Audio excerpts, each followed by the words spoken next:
শেষ বাসের যাত্রী। রাত 11:45। শহরের শেষ বাসস্ট্যান্ডে তখন প্রায় কেউ নেই। দুটো স্ট্রিট লাইট টিমটিম করছে, যেন যে কোনো মুহূর্তে নিভে যাবে। হালকা কুয়াশার মধ্যে দাঁড়িয়ে আছে একটা পুরনো বাস, রুট নাম্বার 13। আমি অনেক একটা প্রাইভেট কোম্পানিতে কাজ করি। সেদিন অফিস থেকে দেরি হয়ে গিয়েছিল। এই রুটের এটাই শেষ বাস। বাসে উঠেই একটা অদ্ভুত গন্ধ পেলাম, পুরনো কাঠ, ভেজা মাটি আর কেন জানি না একটু পচা ফুলের মতো। বাসের ভেতরে তাকিয়ে দেখি যাত্রী মাত্র 5 জন। সামনের সিটে একজন বুড়ো লোক, মাঝখানে 2 জন মহিলা, মুখে শাল জড়ানো। পেছনে এক যুবক মাথা নিচু করে বসে আছে। আর ড্রাইভারের মুখটা দেখা যাচ্ছে না। রিয়ার ভিউ এরারে শুধু একটা ছায়া। আমি জানালার পাশের সিটে বসলাম। বাস চলতে শুরু করল। প্রথম 5 মিনিট সব ঠিকই ছিল, কিন্তু তারপর একটা জিনিস খেয়াল করলাম। বাসটা কোনো স্টপেজে থামছে না, না একটাও না। আমি ড্রাইভারকে বললাম, দাদা, কালীবাড়ি স্টপেজে থামবেন না? কোনো উত্তর নেই। আমি একটু জোরে বললাম, তবুও না। বুড়ো লোকটা হঠাৎ আমার দিকে তাকালো। তার চোখ দুটো অস্বাভাবিক বড়।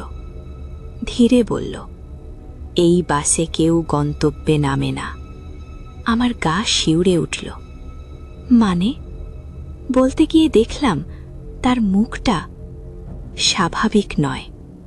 মুখের চামড়া যেন একটু একটু করে ঝুলে আছে। আমি তাড়াতাড়ি জানালার দিকে তাকালাম। বাইরে শহর নেই, রাস্তা নেই, শুধু কুয়াশা আর কুয়াশা। হঠাৎ পিছনের যুবকটা কথা বলল, খুব শান্ত গলায়, আপনি নতুন, তাই না? আমি মাথা নাড়লাম। আমিও প্রথম দিন বুঝতে পারিনি। কি বুঝতে পারোনি? আমি জিজ্ঞেস করলাম। সে ধীরে মাথা তুলল। তার চোখে চোখ পড়তেই আমি জমে গেলাম। চোখ দুটো একেবারে সাদা, কোনো পুতলি নেই। এই বাসটা জীবিতদের জন্য নয়। আমার বুক ধরফর করতে লাগল। তাহলে আপনারা? সে হাসল, কিন্তু সেই হাসিতে দাঁত নেই। আমরা সবাই একদিন শেষ বাস ধরেছিলাম। হঠাৎ মাঝখানের এক মহিলা কথা বলল, আমার মৃত্যু হয়েছিল এই রাস্তাতেই। আরেকজন বলল, আমার দুর্ঘটনা। বুড়ো লোকটা বলল, আমি তো বাস ড্রাইভারই ছিলাম এক সময়।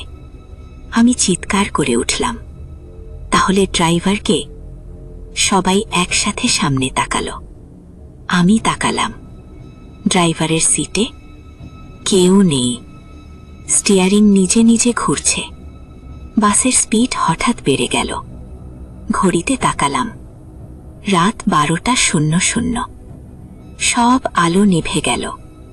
কেবল একটাই লাল আলো জ্বলছে। একটা কণ্ঠস্বর চারদিক থেকে ভেসে এলো, শেষ স্টপেজে স্বাগতম। বাস থামল। সামনে একটা কবরস্থান। গেটের ওপরে লেখা, যারা ফিরতে পারেনি।